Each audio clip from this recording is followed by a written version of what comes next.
Ya, nama saya mau memperkenalkan diri pada rekan-rekan yang hadir di sini. Nama saya Susanto.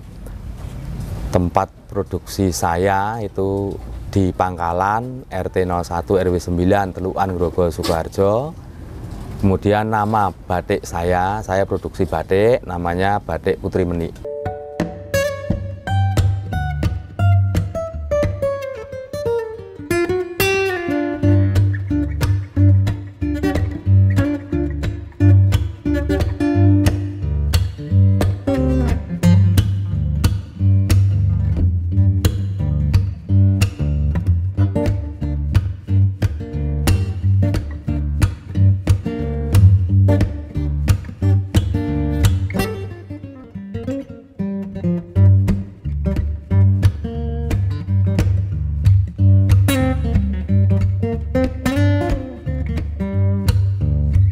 Sendiri itu berdiri tahun 2008,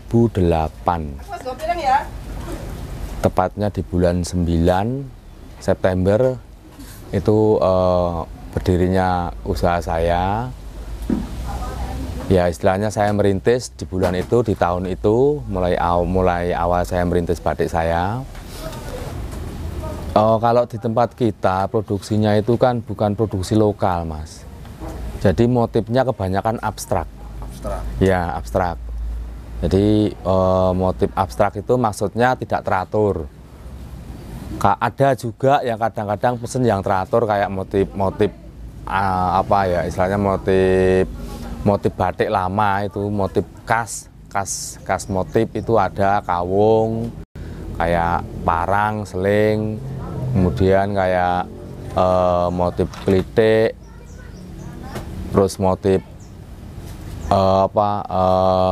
mukti itu hanya tertentu, Mas, hanya order-order tertentu. Tapi yang kebanyakan itu kita produksi di motif abstrak. Ya, untuk langkahnya dari kain putih itu prosesnya kita kasih warna, kemudian karena kita helmet itu yang murni bukan pakai mesin, jadi semua pakai tangan. Itu pertama diwarnain dulu, kemudian dikunci warnanya. Setelah dikunci warnanya dijemur.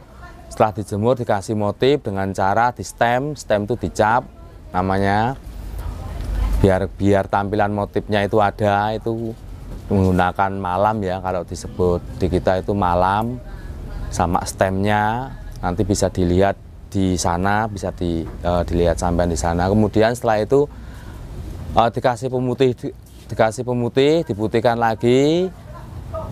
Setelah diputihkan lagi, diwarna lagi, kemudian dilorot itu dihilangkan malamnya.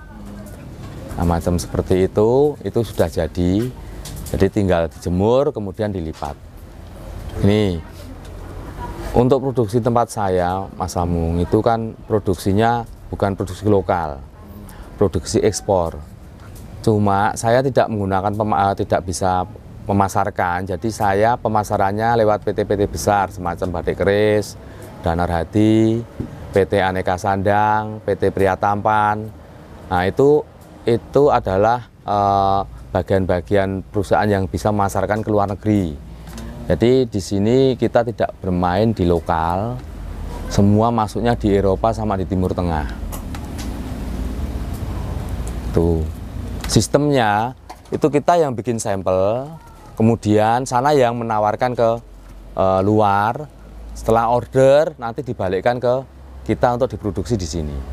Jadi kain putih itu dari perusahaan, sampel turun, saya dikasih kain putih karena harus standar ekspor kain putihnya. Jadi yang bisa menyediakan itu perusahaan, kita yang mengerjakan. Jadi kita nanti dapat ongkos per yard berapa, itu ada yang mungkin per yard 8.000, ada yang sampai per yard itu bisa sampai 15.000.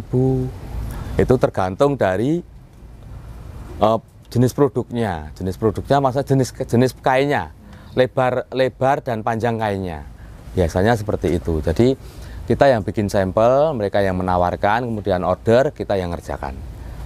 Kita memanfaatkan sinar matahari. Kalau pas musim penghujan memang sangat sulit ya untuk kondisi batik. Saya kira di semua batik helmet seperti ini selain printing itu memang agak susah kalau di musim penghujan.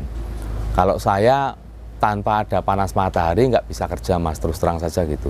Karena yang dibutuhkan mungkin nanti bisa dilihat sistem caranya pengeliran lewat ini yang kerja. Jadi nanti tahu, oh ya benar-benar yang dibutuhkan itu karena sinar matahari itu memang sangat dibutuhkan. Kendalanya ya itu Mas, paling besar itu sinar matahari. Kemudian pewarnaan itu kan jenis warna itu banyak. Padahal untuk matching warna itu harus benar-benar tepat karena kita kualitasnya kualitas ekspor. Jadi nggak bisa sembarangan pewarnaannya. Dia harus tepat seperti apa yang diminta sama buyer. Sebenarnya kalau untuk omset itu tergantung order, tapi kita juga membatasi Mas Amu. Maksudnya dengan kapasitas kekuatan pekerja yang ada di sini, kadang-kadang sering kita membatasi, jadi tidak berlebihan. Kalau kita dengan musim seperti panas full, mungkin sebulan kita bisa kerja 25.000 sampai 30.000 yard.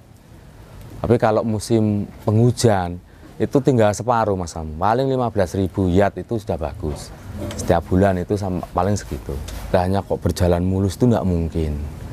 Ada kalanya saat pembikinan sampel dengan produksi itu susah dijangkau. Mungkin pas waktu bikin sampel musimnya panas, ordernya pas musim penghujan. Nah, itu kalau kita itu mau nggak mau. Jadi order itu harus kita kerjakan karena sampel dari kita. Nah di saat-saat seperti itu ya kita istilahnya kayak bermain. Umpama order 1000, harusnya order 1000 itu 3 hari jadi. Tapi bisa sebulan, bisa 2 bulan, bisa 3 bulan. Karena sangat sulit untuk dicapai. Itu sangat sulit untuk dicapai warnanya, mungkin biasanya seperti itu. Sampel di musim penghujan turun di musim panas. Kadang-kadang susah dijangkau Mas warnanya. Itu termasuk kendala. Jadi paling berat kendala kita itu kalau kita terlalu banyak retur. Itu paling berat Mas. Di setiap produksi yang kita jalankan itu kan bukan kita produksi langsung sana terima. Harus ada seleksinya itu yang paling berat untuk yang dikirim ke Eropa. Karena bagi perusahaan bagi pemasaran perusahaan itu yang maunya yang dikirim yang cuma bagus, yang tidak bagus kembalikan ke kita, yang nanggung jadi kita gitu. Jadi mereka tidak menanggung.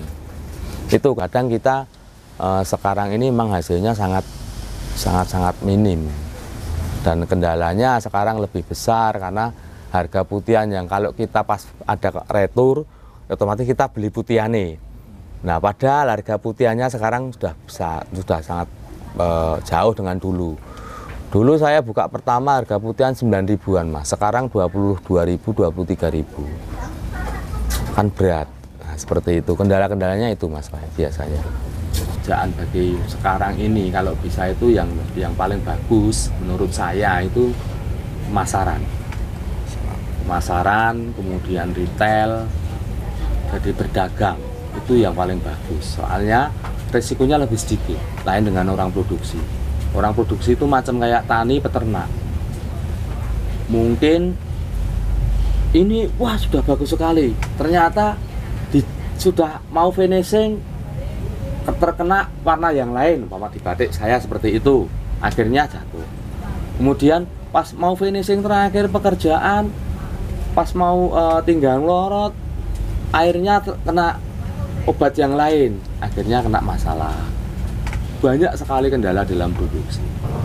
Nah itu seperti itulah kalau orang-orang produksi. Kalau menurut saya termasuk petani, peternak, seperti macam saya ini termasuk orang-orang produksi. Paling enak yang pemasarannya PT-PT itu kan paling enak, nah, tidak punya risiko apa-apa. Jadi saya bermotivasi pada rekan-rekan, tapi kuncinya orang itu yang penting mau bekerja keras. Udah. Yang penting bekerja keras, jangan minder. Berhubungan dengan siapapun jangan minder.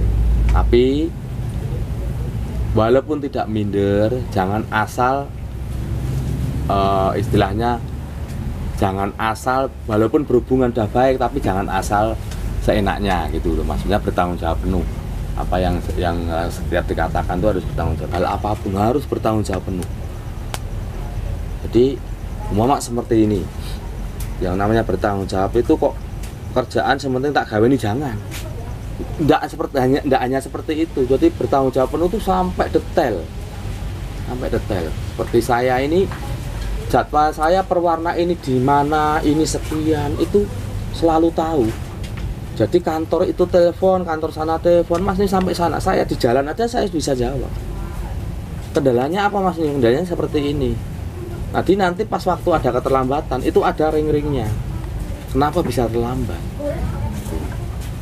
Yang jelas yaitu motivasi terbesar saya pada rekan-rekan pemuda sekarang, anak-anak sekarang itu intinya bekerja keras dan bertanggung jawab, disiplin waktu itu.